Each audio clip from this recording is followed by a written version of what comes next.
So I'm about to do something pretty crazy here as I generate my very first fiction-based membership.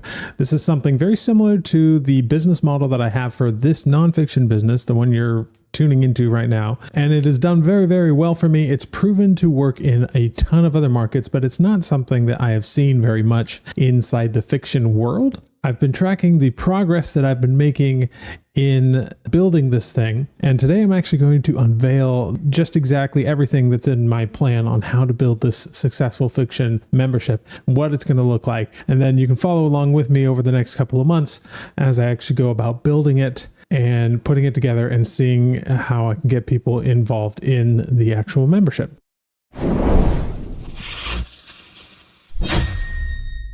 But to do that, we're going to actually need to change our thinking a little bit. There is a mentality that's built up around books and fiction books in particular that is left over from the age of traditional publishing and a scarcity age where there were a lot of gatekeepers and we didn't have quite the opportunities back then that we do now.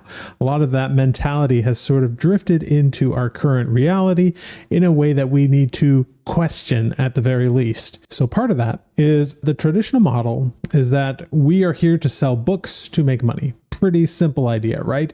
We sell a book, we make money. Ebook typically goes for somewhere between $5 and $10, sometimes more if you're in a traditional publishing space and you're a famous author or something like that. But generally speaking, it's going to be under $10. Print books will usually run a little bit more because there is a higher production cost. But even then, it's rare that you'll find a fiction book above $20 or so for a paperback. These days, due to inflation and other things, you will start to see things climb a little bit more to the $30 range, but that's usually only for hardcovers and special books like that. And the idea is if we want to make more money, we have to either sell more copies of a book or we have to write more books, ideally write in a series. So in a series model, the person buys your first book, and if they really like it, they'll continue on to read the whole series. So if you've got, say, 10 different books in a series and each one is priced at $10, that's a total of $100 that you could potentially get from one customer if they decide to read your books all the way through. And that is what we know as a funnel, where we start with something small and we work up to something bigger. And that's as far as we've really been able to get in the fiction space. But there's a problem with this model, and that is that books tend to have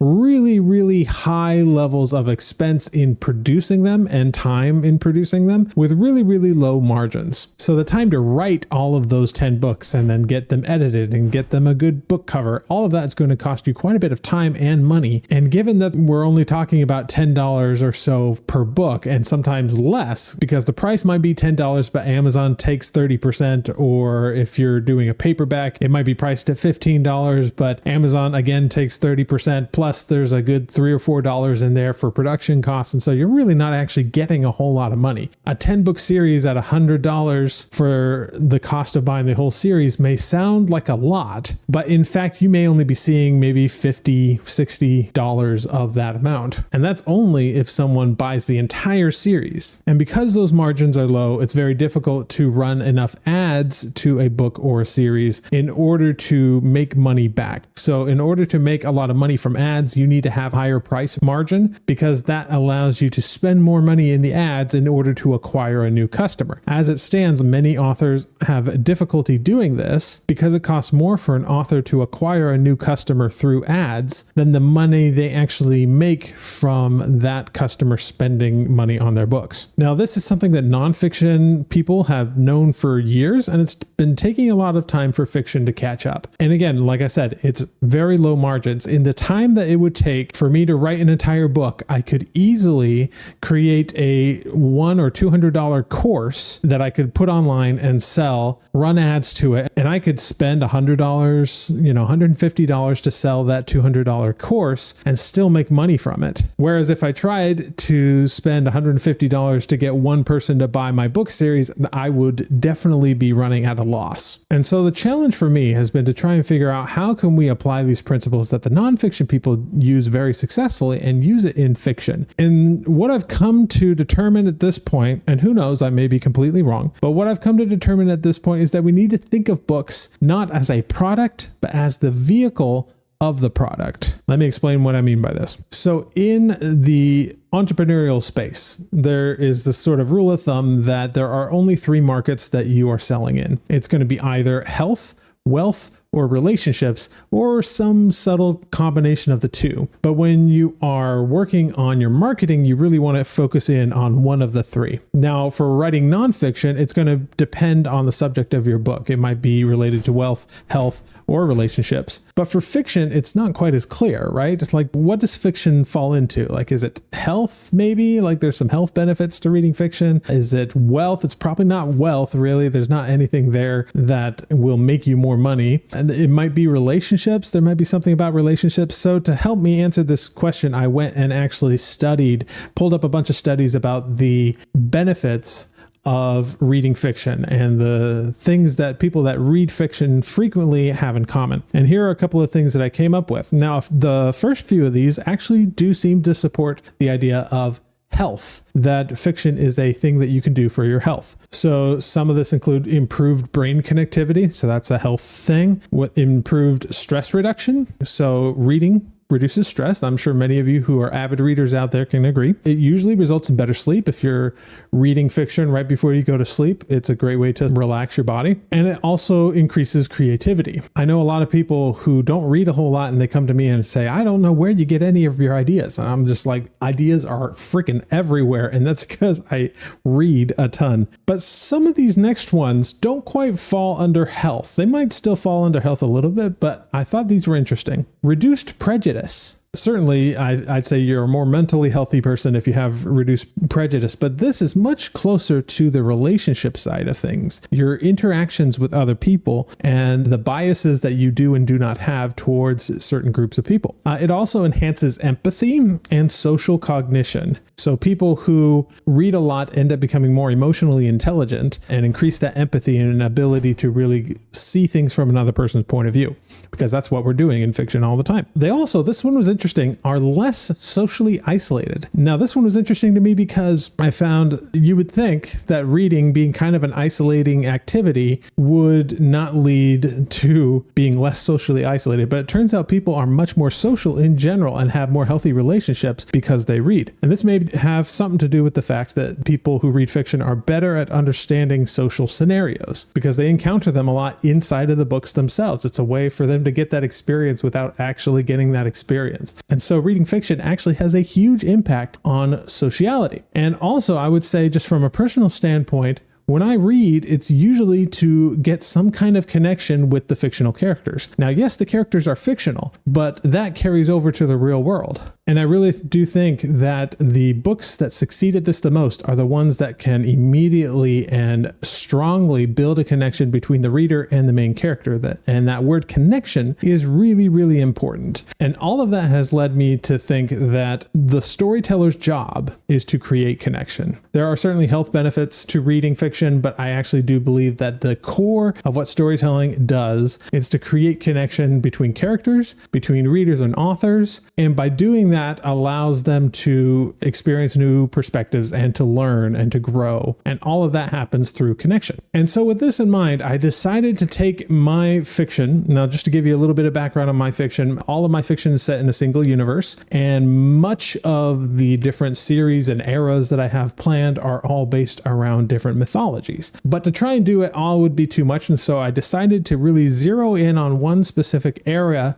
of my mythology to build this membership and really focus it around this one era. And that era is going to be the Knights of the Round Table. So I have a whole like Marvel-esque plan for the Knights of the Round Table era, which is going to include a lot of different series around different characters.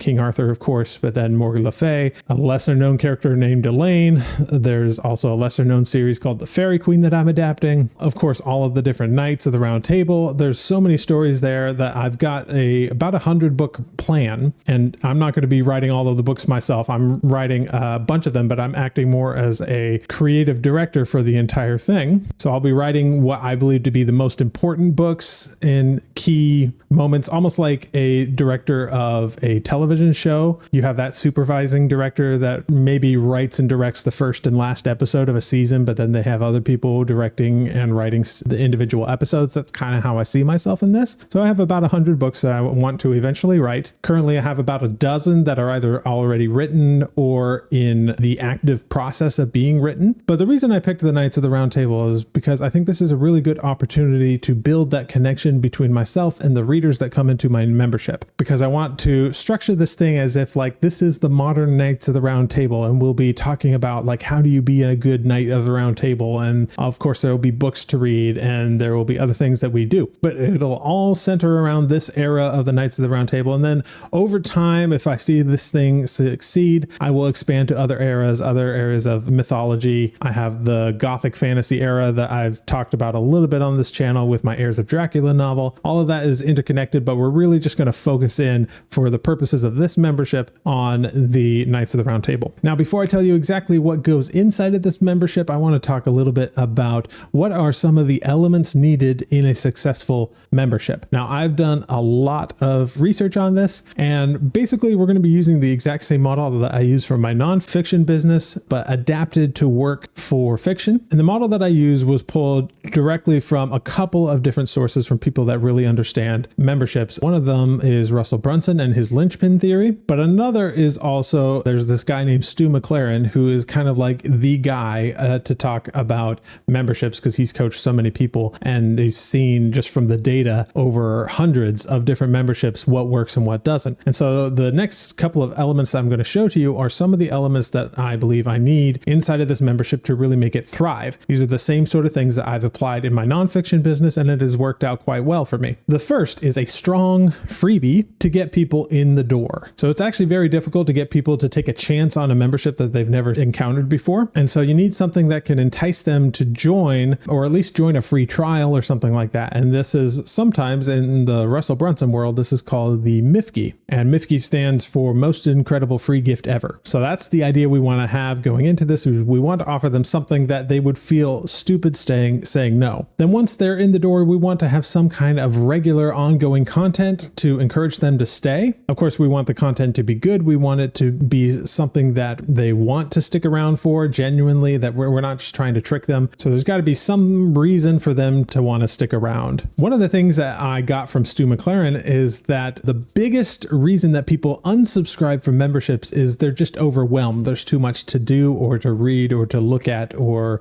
watch. And so one of the ways to help get around this is have a very clear success path to show you, okay, here's how you get from point A to point B in 5 or 6 steps, right? And then you really walk people through the whole process very clearly. And in nonfiction, this is a pretty clear-cut thing. You just say, okay, you want to learn how to play guitar. Here's how you start if you know nothing about guitar. And in 7 steps, here's how you get to becoming a guitar master. And you just walk out the process and show them exactly what they need to do. So that's the success path. And then obviously in a membership, especially if you're providing regular content every week or so, there's going to become a large volume of content that's going to be available inside of a membership. And so to help people not get too overwhelmed about that, you want to make sure everything is structured really well and organized really well in a type of library or some bonuses that people can look at. And the idea behind this, the reason we might call it a library or a bonus, because we don't want to overwhelm people with it. It's there if they want to look it through. If they've already gone through the success path and everything and they're looking for more,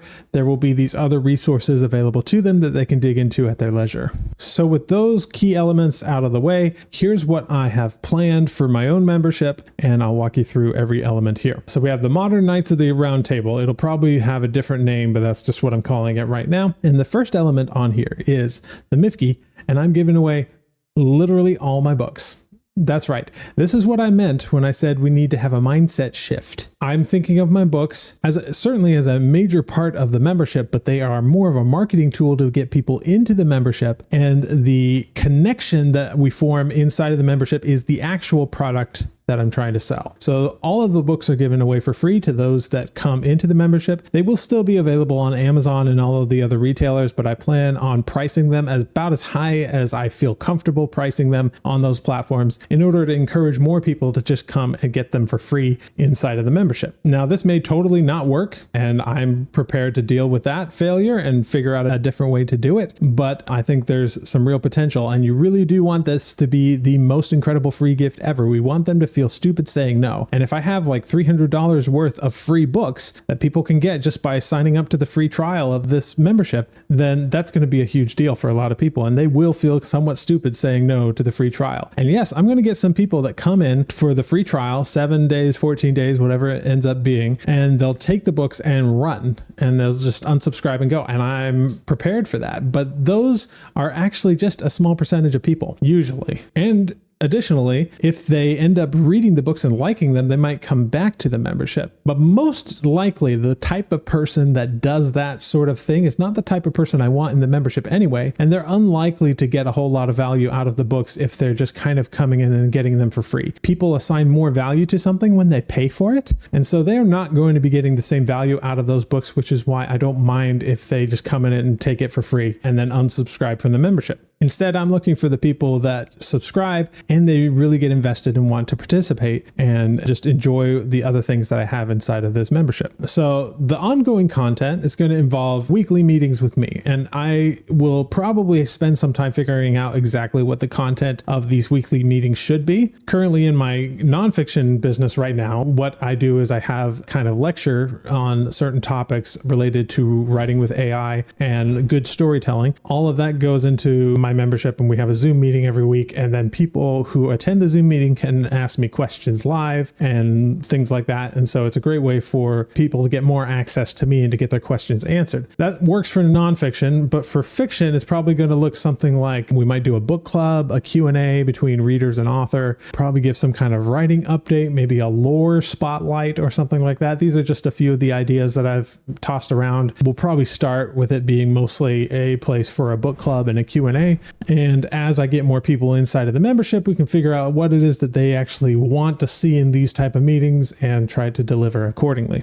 The success path is going to be an ebook and video series outlining my universe as a whole and helping people understand where to start. So I'm going to have a lot of books, and people are going to be overwhelmed by saying, oh, I can't read all of these books. So I'm going to give very clear guidance on where I would start and what each series is and how it all fits into the larger picture and everything like that. That's going to be the equivalent of my success path. And then I'm going to have a whole bunch of bonuses on top of this. And some of these bonuses will come later, but some of them I want to have available as soon as the membership launches. So one of them will be videos of me visiting Arthurian locations. So this is actually something that I'm doing in about a month. My family and I are traveling to England to visit a couple of Arthurian locations. And in fact, by the time this video goes out, I might already be there or be close to going. And I plan on taking a camera and recording a few things about each of the locations and explaining everything I know about them. Again, in this, fitting in with the whole idea of the Knights of the Round Table, it'll only be Arthurian related locations. And I just think that could be a really fun bonus thing to include inside of the membership because there's lots of cool locations like that. I have this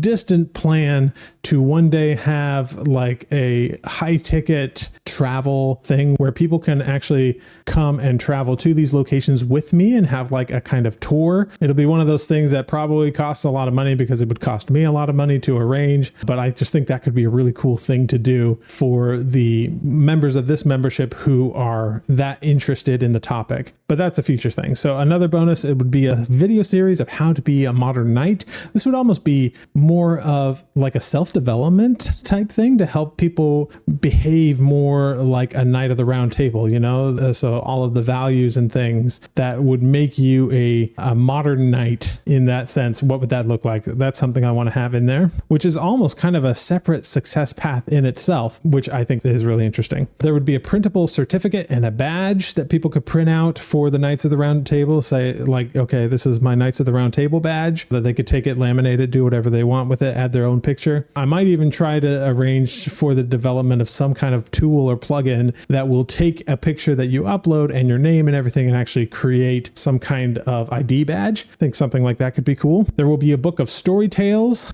around the Arthurian myth. So there are a lot of books out there that will like tell you the story of the original myth. It's not like a fiction book per se, because it's more like explaining what the myth or the legend is from a higher level. But that's a book that I'm going to be including, and that's going to be kind of more part of the Mifki, but I thought I would just mention it here. This probably won't be available the moment that this thing goes live, but I have a framework that I've developed on how to get the most out of reading fiction and to really like get into it in this chaotic world where everything is competing for our attention. I developed this framework that is really effective at helping us get more out of what we consume. And so I want to have a series about that to kind of help people have even better reading experiences inside of the membership. So that's something I want to put there. If you're interested in that framework, let me know, and maybe I'll make a video about it in the future.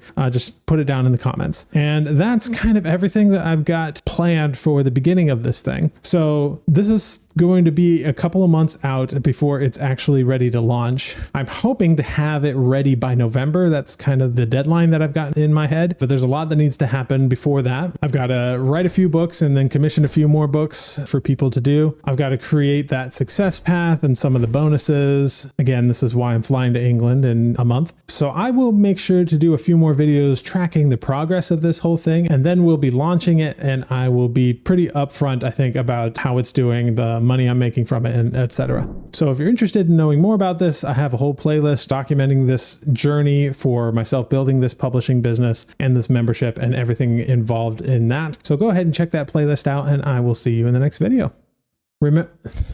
Travel to figuring it out.